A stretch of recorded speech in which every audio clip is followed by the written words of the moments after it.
संघर्षी education YouTube channel पर आप सभी का हार्दिक स्वागत है। प्यारे बच्चों, अगर आप मेरा वीडियो पहली बार देख रहे हैं और आपको समझ में आ रहा है तो सब्सक्राइब, लाल रंग का जो सब्सक्राइब बटन है उसको दबाएं। जब आप सब्सक्राइब बटन दबाएंगे तो ठीक उसके सामने एक घंटी आएगी, उस घंटी को दबाइए। और जब आप उस घंटी को दबाएंगे तो ऊपर एक घंटी आएगी और नीचे एक घंटी आएगी, तो आपको ऊपर वाली घंटी दबा देना है।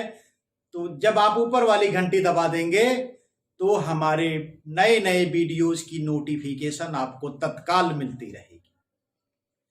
जिंदगी में सफल होने के लिए सभी सपने सजाते हैं, जिंदगी में सफल होने के लिए सभी सपने सजाते हैं, पर सपने वे नहीं होते जो आपको नींद में आते।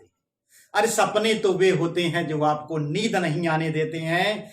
तो आइए दिखा दे दुनिया को हम में है दम, अब मंजिल की तरफ बढ़ाएं हम अगला कदम।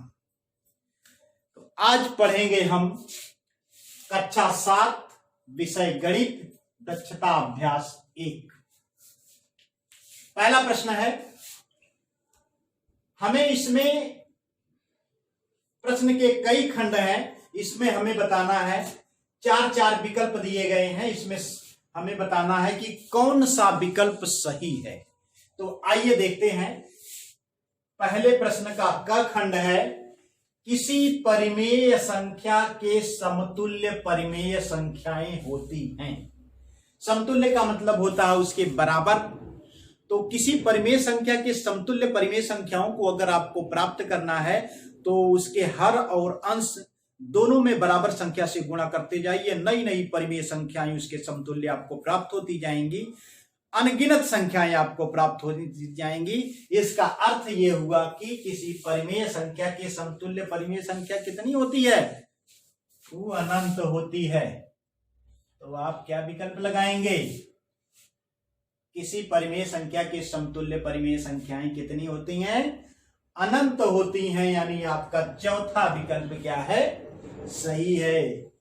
खंड ख की तरफ हम बढ़ते हैं कि परिमेय संख्या ऋण 16/80 का सरलतम रूप है।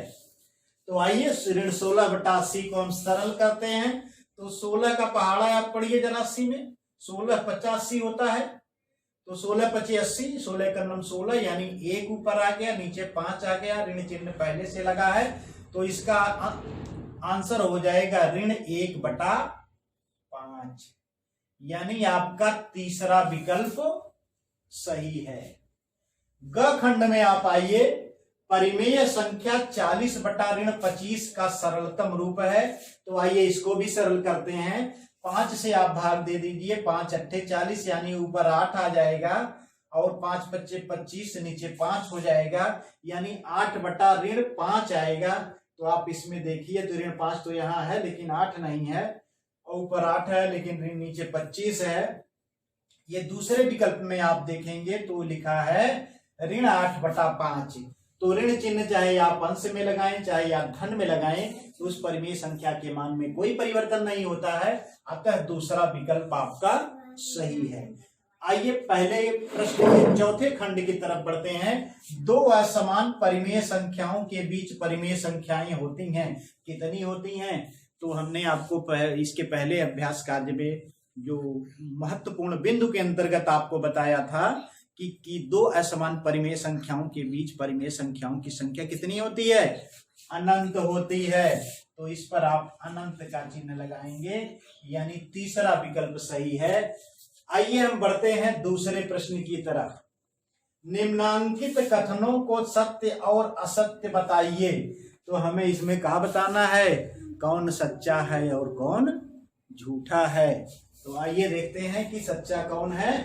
का खंड है, समान परिमेय संख्याओं के सरलतम रूप समान होते हैं। तो जाहिर सी बात है, परिमेय संख्याएं अगर समान हैं, उनको सरल करेंगे तो सबका सरलतम रूप एक ही आएगा। अतः यह कथन क्या हो जाएगा? ये सच्चा है। तो एक का लिखेंगे? सत्य है। अगला देखिए, ख खंड जो है, ऋण 7/15 धन परिमेय संख्या है। हमने आपको इसके पहले बताया था महत्वपूर्ण बिंदुओं में कि अगर अंश और हर दोनों में ऋण लगा हो तो वह परिमेय संख्या धनात्मक हो जाती है, अतः यह एक धन परिमेय संख्या है। तो यह भी कथन क्या है, सत्य है। तीसरे खंड में हम आप पढ़ते हैं धन 4 बटा ऋण 9। तो हमने आपको बताया था, क्या बताया था, अंश या हर किसी एक में अगर ऋण है तो वह परिमेय संख्या ऋणात्मक होती है, यानी यह धन परिमेय संख्या नहीं ऋण होगी, अतः यह कथन क्या हो जाएगा, असत्य हो जाएगा।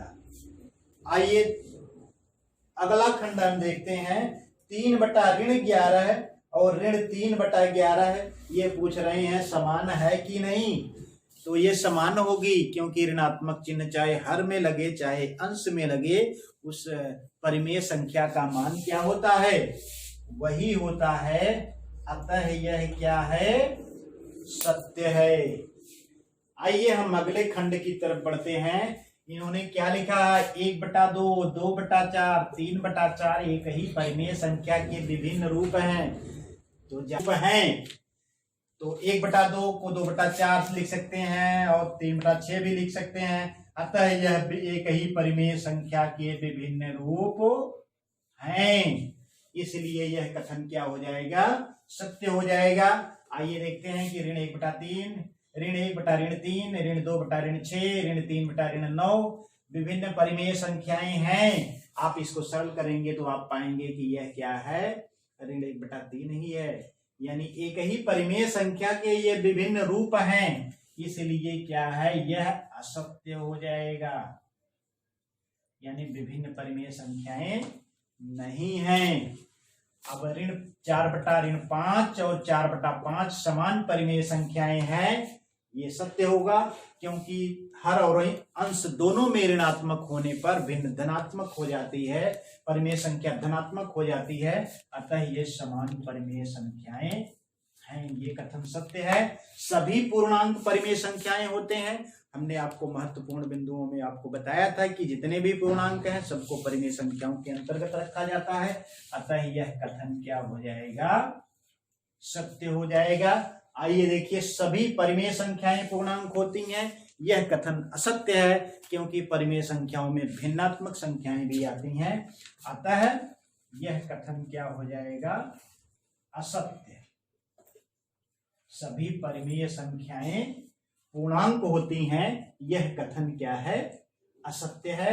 0/5 और 0/3 समान परिमेय संख्याएं नहीं है, यह कथन समान परिमेय संख्याएं नहीं हैं, यह कथन क्या है, असत्य हो जाएगा, क्योंकि यह सरल करने पर 0 ही आएगा, अतः समान परिमेय संख्याएं हैं। और 2 असमान परिमेय संख्याओं के बीच अनंत परिमेय संख्याएं होती हैं, यह कथन सत्य है। कि 2 असमान परिमेय संख्याओं के बीच आप परिमेय संख्याओं को ज्ञात करेंगे तो बहुत सारी यानी अनंत परिमेय संख्याएं, अनगिनत परिमेय संख्याएं हम प्राप्त कर सकते हैं। तो इस प्रकार से दक्षता अभ्यास 1 के 2 प्रश्नों का हल हो चुका है। अब आइए हम बढ़ते हैं इस अभ्यास के तीसरे प्रश्न की तरफ। तीसरा प्रश्न हमारा क्या कहता है, निम्नांकित परिमेय संख्याओं को अवरोही क्रम में लिखिए। क्या खंड है इसका, 2/5, 4/7, 5/9 और 1/6। इनको अवरोही क्रम में लिखना है, लेकिन इनके हर बराबर नहीं है, और जब तक हर नहीं बराबर होंगे तब तक हम इसे अवरोही क्रम में नहीं लिख सकते। तो इसका हर बराबर करने के लिए हम 5, 7, 9, 6 का लघुत्तम निकालेंगे। तो ये लघुत्तम समापवर्त्य हो जाएगा आपका 5, 7, 9, 6। इसको आप देख रहे हैं कि यहाँ पर 9 और 6 3 से कट जाएगा, तो पहले आप 3 से काटिए, 5 हो गया, ये 7 हो गया, ये 3 त्रिक को 9 हो गया, ये 3 दूना 6 हो गया।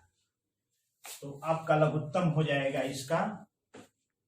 अब ये कोई भी संख्या नहीं कटेगी, तो लसव हो जाएगा आपका, बराबर हो जाएगा 3 गुणे 5 गुणे 7 गुणे 3 गुणे 2, ये हो जाएगा आपका 3 पच्चे 15 और 15 सत्ते 105, 105 और 315 और 315 दूना 630, तो इसका लघुत्तम हो गया 630। तो आइए इनको देखते हैं। 630 यानी 630 हो गया। अब 5 यहाँ था, इसको हमने 630 कर दिया, तो इसमें 5 से भाग देंगे हम 630 बटा 5, तो ये हो जाएगा 5 एकनन 5, 5 दुनाई 10 और 5 6 30, 126 हो गया। 126 में 2 से गुणा किया जाएगा तो 252 हो जाएगा। आगे बढ़ते हैं। दूसरी परिमेय संख्या हो जाएगी 7, यहां पर है, इसको हम 630 कर देंगे, तो ये हो जाएगा आपका 7 से 630 में आप भाग दे दीजिए, तो ये आपको प्राप्त हो जाएगा 7 9 63 90 प्राप्त हो जाएगा। 90 में आप 4 से गुणा कर दीजिए, 9 चौक 36 हो गया 360। अगला ये 9 है, हर को हमने 630 कर दिया, तो 9 से इसमें अगर भाग देंगे आप तो ये हो जाएगा आपका 9 7 63 70 प्राप्त हो जाएगा, और 70 में 5 से गुणा करेंगे तो 7 5 35 यानी 350 हो जाएगा। 1/6, अब 6 से आप 630 में भाग देंगे तो ये हो जाएगा 6 का 9 6, 6 25 30, तो 105 हो जाएगा। 105/630, तो ये हो गई आपकी परिमेय संख्याएं। अब आप इसमें देख लीजिए सभी के हर बराबर हो गए हैं। अब जिसका अंश बड़ा होगा वही परिमेय संख्या क्या होगी, सबसे बड़ी होगी। वही परिमेय संख्या क्या होगी, सबसे बड़ी होगी, जिसका हर सबसे बड़ा होगा। क्योंकि अवरोही क्रम में संख्याओं को लिखनी है तो हमें सबसे बड़ी संख्या सबसे पहले लिखनी होगी, उसके बाद उससे छोटी लिखनी होगी, उसके बाद उससे छोटी लिखनी होगी, और अंत में सबसे छोटी संख्या लिखनी होगी। तो इसमें आप देखिए किसका अंश सबसे बड़ा है, तो ये 360/630 यानी 4/7 क्या हो जाएगी, सबसे बड़ी हो जाएगी। तो इसका आंसर हो जाएगा आपका अवरोही क्रम हो जाएगा, अवरोही क्रम क्या हो जाएगा, ये बराबर हो जाएगा, पहले सबसे बड़ी संख्या क्या हो जाएगी 4/7, उसके बाद आप देखिए उससे छोटा अंश किसका है, तो 350 जो 5/9 को प्रेजेंट कर रही है, तो ये हो जाएगा आपका 4/7 इज ग्रेटर देन 5/9। अब इससे छोटी कौन सी है, आप देखेंगे कि इसका आंसर 252 है, यानी 2/5 इज ग्रेटर देन 2/5। आखिर में 105 जिसका आंसर है यह सबसे छोटी है, यानी 1/6। तो ये हो गया संख्याओं का अवरोही क्रम। 4/7 बड़ी है 5/9 से, 5/9 बड़ी है 2/5 से, 2/5 बड़ी है 1/6 से, यानी ये अवरोही क्रम यानी इनका घटता हुआ क्रम हो गया। अब आइए बढ़ते हैं तीसरे प्रश्न के दूसरे खंड की तरफ, यानी ख खंड की तरफ।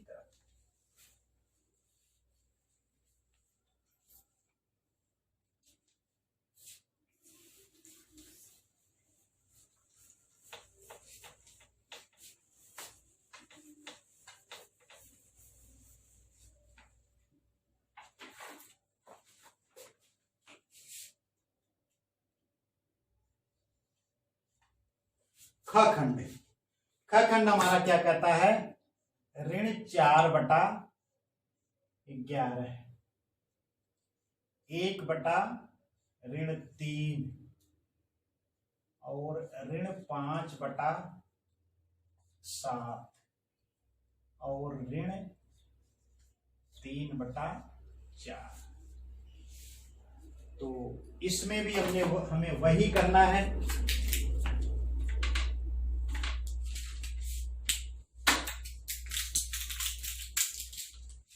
तो ये है हमारे तीसरे प्रश्न का दूसरा खंड, ऋण 4/11 और 1/3, ऋण 5/7, ऋण 3/4। तो इसमें भी हर बराबर नहीं है, तो हर का लसाअ हम लेंगे, यानी लघुत्तम समापवर्ती लेंगे। तो ये हो जाएगा 11, 3, 7, 4। 11, 3, 7, 4। तो इसमें आपका 11, 3, 7, 4 कुछ कटने लायक दिख नहीं रहा है। 11, 3, 7, 4 2 से काटेंगे तो 2 गुना 2 यानी 4 ही प्राप्त होगा। अतः इसको आप गुणा कर लीजिए, तो लसाअ बराबर हो जाएगा, हर का लसाअ बराबर हो जाएगा 11 गुणे 3 गुणे 7 गुणे 4। तो ये हो जाएगा आपका 11 3 33 और 7 चौका 28। 35 गुणे 28, 8 त्रिक 24 हो गया।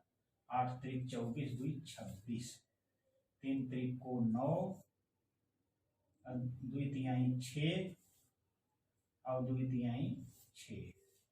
तो ये हो जाएगा 4, 6, 6, 12, 6, 2, 8, 9। तो 924 हो जाएगा, 924। तो हर का लसाअ 924 हो गया। आइए बढ़ते हैं, देखते हैं ये क्या है। बटा 924 आप लिखेंगे यहाँ पे 11 है, तो 924 में आप 11 से भाग दीजिए। तो 11 8 88 और 4 92, तो 11 चौक 44 यानी 84 आ जाएगा। और 84 में आप 4 से गुणा करेंगे तो 4 चौक को 16 और 4 बटे 32 से 35, ऋण 336। आगे बढ़िए, 3 ऋण 3 है, तो आप 924 में ऋण 3 से भाग देंगे, यानी 3 से भाग देंगे। 3 त्रिक को 9, 3 अट्ठे 24 यानी 308 आ जाएगा। ऊपर 1 है तो 308 में 1 से गुणा हो जाएगा, तो ये हो जाएगा 308 बटा ऋण 924। आगे बढ़ते हैं, 5 बटा ऋण 5/7।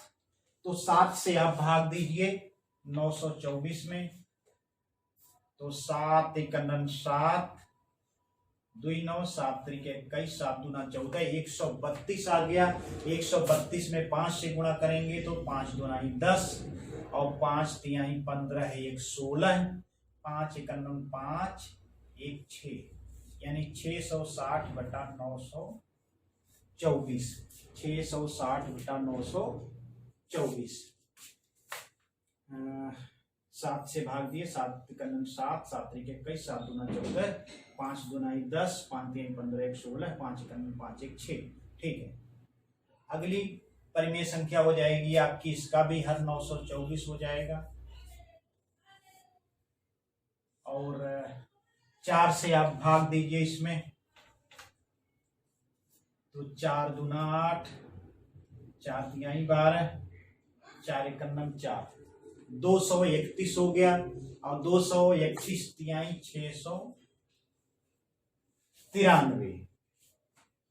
तो ये हो गया आपका, ये ऋणात्मक चिन्ह के साथ हो जाएगा। और इसमें भी ऋण चिन्ह लग जाएगा, यानी इसमें ये ऋण चिन्ह, इसमें ये ऋण चिन्ह, इसमें ये ऋण चिन्ह, इसमें ये ऋण चिन्ह।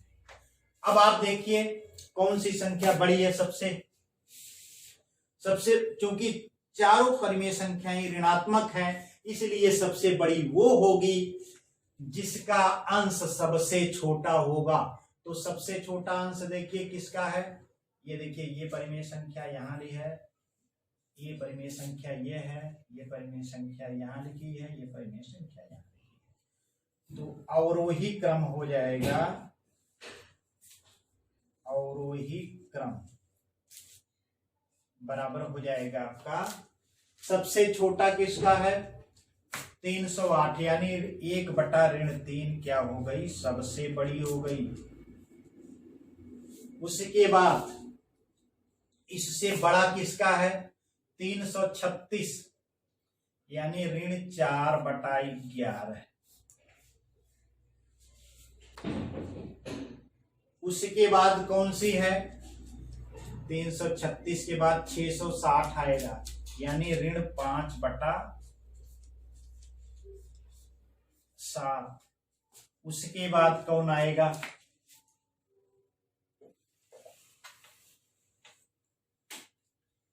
-5/7 हो गया, तो बचा क्या है? -3/4। यही हो जाएगा आपका। तो ये हो गया आपका 1/3 और -4/11, -5/7, -3/4। इस प्रकार से हमने तीसरे प्रश्न का दूसरा खंड, जो परिमेय संख्याओं को अवरोही क्रम में लिखना था, हमने लिख दिया है। यही हो गया इसका आंसर।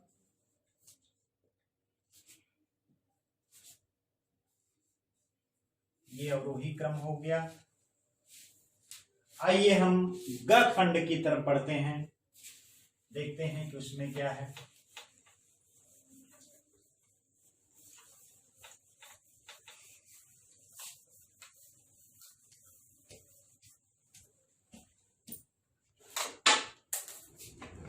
ग खंड हमारा कहता है 5/9 -7/12 7/18 -2/3।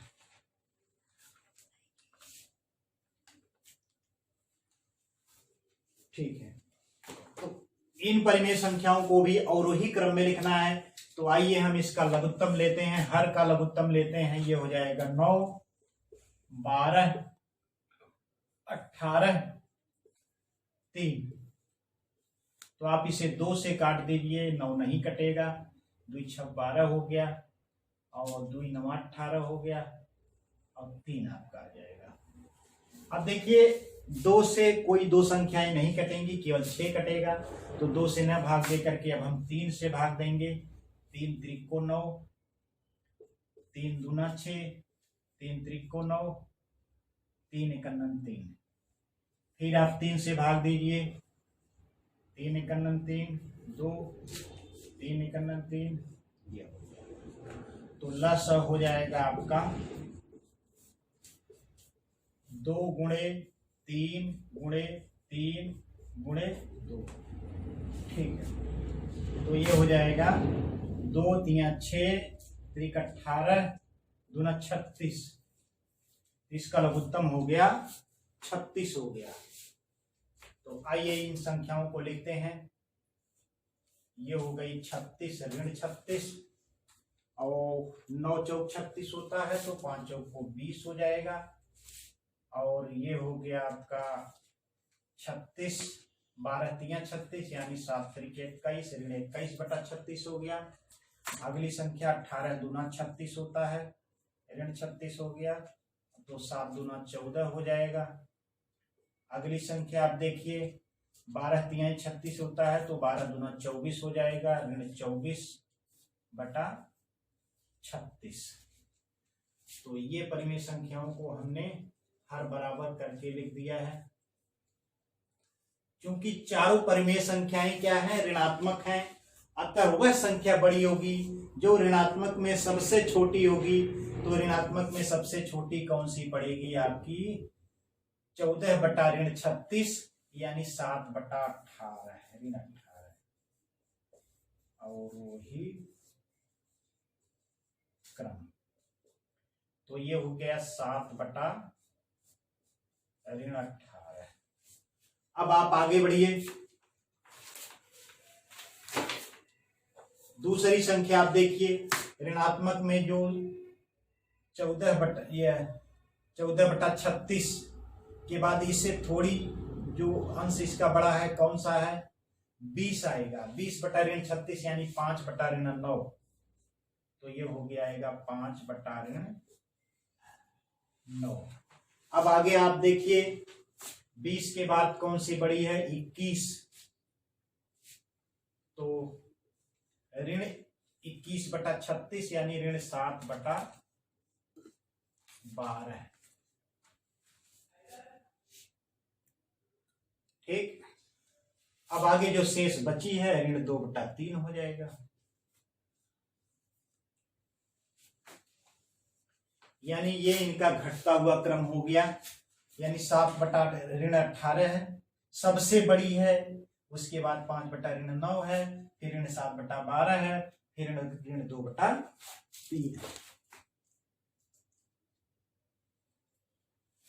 आइए अगले प्रश्न की तरफ पढ़ते हैं, जो इस प्रश्न का चौथा खंड और आखिरी खंड है, और इस दक्षता अभ्यास का आखिरी खंड है, आखिरी प्रश्न के आखिरी खंड है। आइए देखते हैं घ खंड।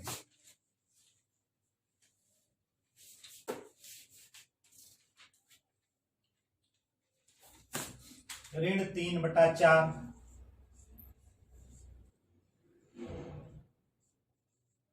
5/12, ऋण 7/16, 9/24। ये ऋण 3/4, 5/12, ऋण 7/16, 9/24। तो यहां पर भी आपको वही काम करना है, लघुत्तम लेना है किसका, 4, 12, 16, 24। लघुत्तम लेते समय अगर हर में ऋणात्मक संख्या है तो उस ऋण को नहीं लिखा जाता है।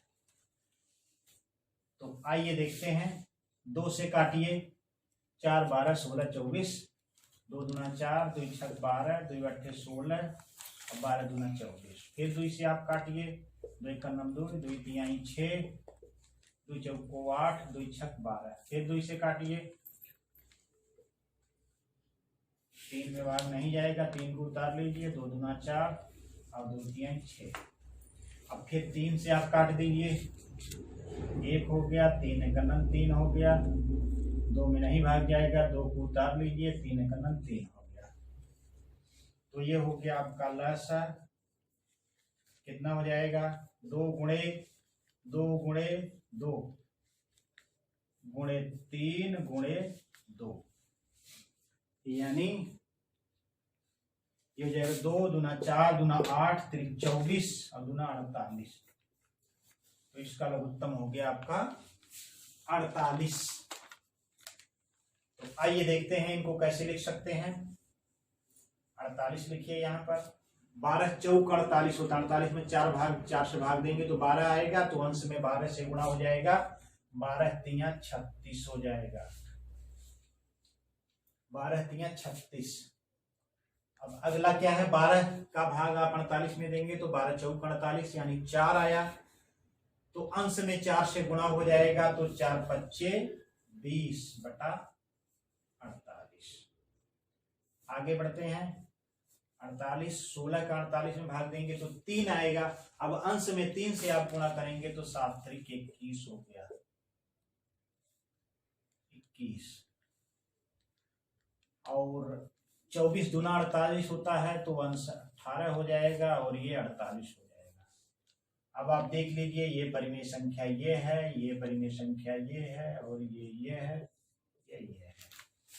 क्योंकि सभी परिमेय संख्याएं क्या है, ऋणात्मक हैं, तो सबसे छोटा जिसका अंश होगा वही सबसे बड़ी परिमेय संख्या होगी। तो सबसे छोटा अंश क्या हो गया, 18/48 हो गया, यानी 9/24। और वही क्रम में लिखने के लिए सबसे बड़ी संख्या सबसे पहले लिखी जाती है, तो ये हो जाएगा 9/24 बड़ी है। उसके बाद आप लिखेंगे 18 के ठीक बाद कौन सा आएगा, 20/48 यानी ऋण 5/12। 20 से बड़ा अंश किसका है, ऋण 21 है, यानी ऋण 7/16 हो जाएगा। लास्ट में आपका हो जाएगा 36/48 यानी ऋण 3/4 यानी ऋण 3/4 जो है वह क्या है, सबसे छोटी है।